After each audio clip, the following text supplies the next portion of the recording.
State ব্যাংকে আমার counter থেকে এই চোরটা টাকা চুরি করে সিসিটিভিতে ধরা পড়ে। আমি ক্যাশিয়ার।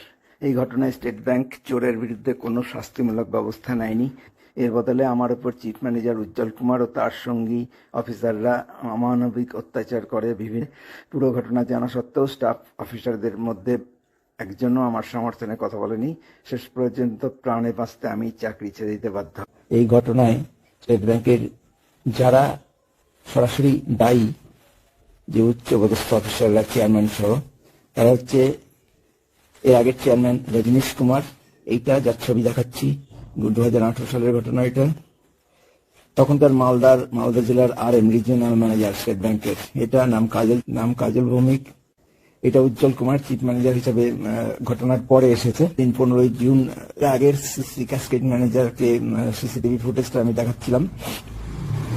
তখন এই উজ্জ্বল কুমার এবং পার্থ চক্রবর্তী নামে আরেকজন লোন ম্যানেজার সেখানে ছিল, এবং তারা ফুটেজটা দেখার পর আমার সঙ্গে এত দুর্ব্যবহার করে, এত বাজেভাবে কথা বলে, এমনভাবে চার্জ করে যেন আমি ক্রিমিনাল।